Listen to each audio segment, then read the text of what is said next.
Байден призывает Россию к переговорам, Китай без предупреждения начал масштабные военные учения у берегов Тайваня, а украинская разведка уничтожила российский самолет Ту-134. В эфире «Нехта» самые важные и интересные новости к этому часу.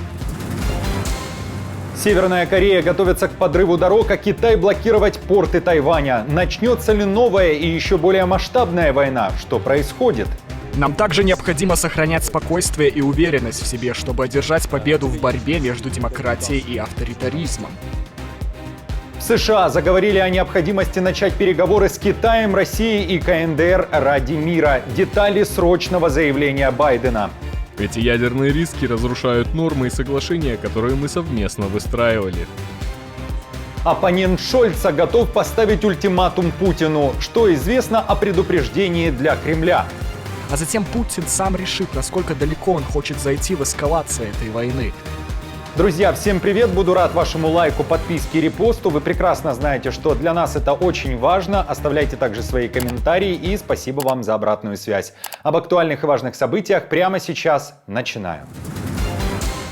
Российская авиация лишилась военно-транспортного самолета Ту-134. Он сгорел, утверждает украинская разведка. В ведомстве Буданова сообщают, что россияне понесли потерю в ночь с 12 на 13 октября на военном аэродроме Оренбург-2. Здесь важно уточнить, что расстояние от Киева до этого аэродрома более 2000 километров. В ГУР в подтверждение своих слов опубликовали также соответствующие кадры инцидента. Кстати, отмечу, что в России не сообщали об этом пожаре и не опровергали сообщения Главного управления украинской разведки.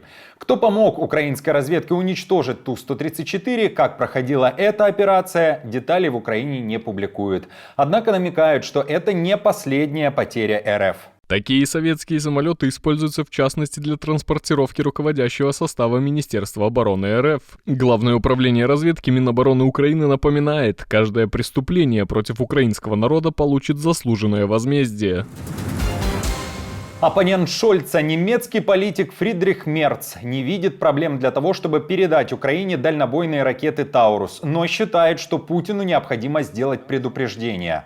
Глава оппозиционной немецкой партии «Христианско-демократический союз» и будущий кандидат на пост канцлера уверяет, что передача ракет «Таурус», которые способны поражать даже бункеры, может быть поэтапной.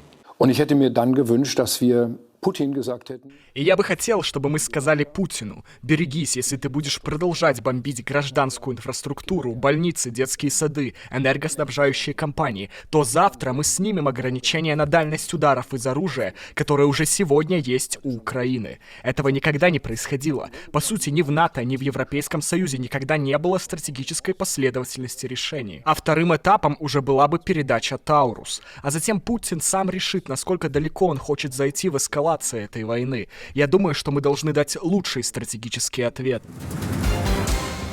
Пропагандисты Лукашенко перенимают опыт Киселева. Теперь и они взялись в эфире обсуждать ядерный удар по Европе и соседним государствам. Причем нанести такой удар готов лично Лукашенко. Говорят, что Запад, оказывается, сейчас раздражают экономические и социальные преобразования, которыми на сегодня обладает Беларусь.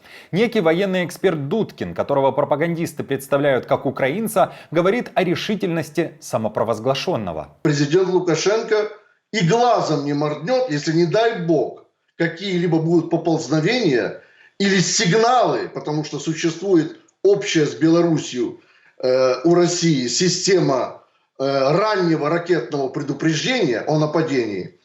И эта система работает, поверьте мне, безотказно. Как только какие-либо средства и силы будут стартовать с территории Европы, они тут же будут накрыты. На что действительно может нажать Лукашенко? Что думаете о таких заявлениях в Минске? Поделитесь своим мнением в наших комментариях. Наша команда существует благодаря вам. Поддержите ее, чтобы мы могли продолжать нашу работу. Бывший сотрудник нашего медиапроекта Роман Протасевич никогда не являлся создателем «Нехта», а главным редактором стал исключительно благодаря одной шутке. Об этом рассказал основатель «Нехты» Степан Путила.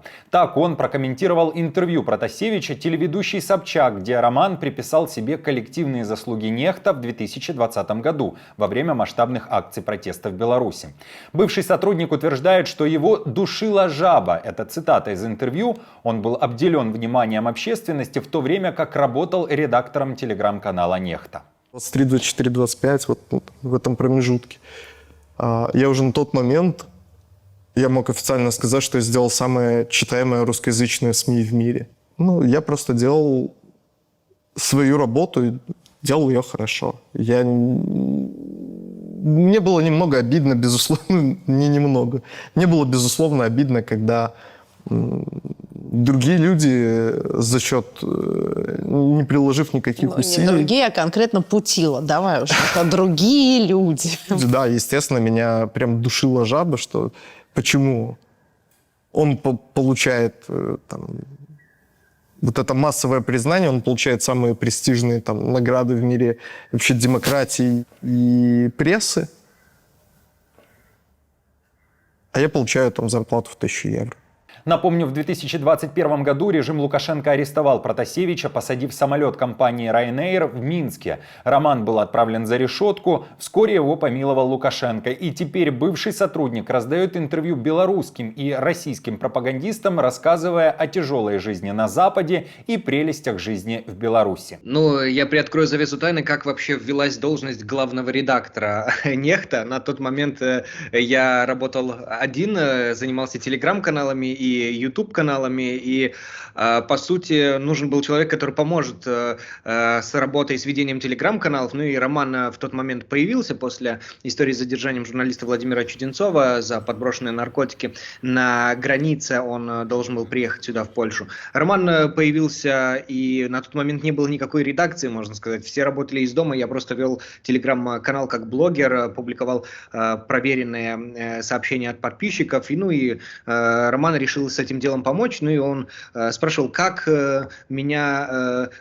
кто я буду в редакции. Я говорю, ну, будь главным редактором. Ну, в шутку сказал, но он это воспринял и везде подписывался как главный редактор. По сути, на тот момент было 2 человека, и вот такая комичная история появления главного редактора, так называемого, в «Нехт». Ну, потом уже к событиям 20-го появилось еще несколько человек. Роман был, да, одним из таких наемных сотрудников. Он, конечно, опытный белорусский журналист.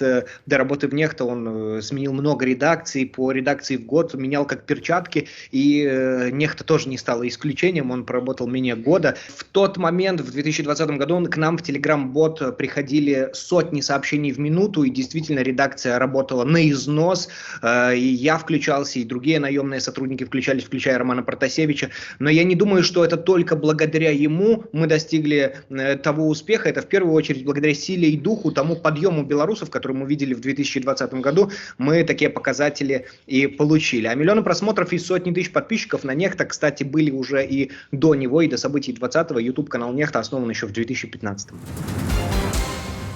Китай начал масштабные военные учения по блокированию портов Тайваня. К этому событию приковано внимание мировой общественности. Учения КНР действительно масштабные, и, как заявляют в Пекине, таким образом Китай направляет, далее цитата, «строгое предупреждение сепаратистским силам на острове». Для нас, простых людей, война определенно нежелательна, будь то Тайвань или любая другая страна. Мы не хотим, чтобы произошло такое ужасное событие, как война.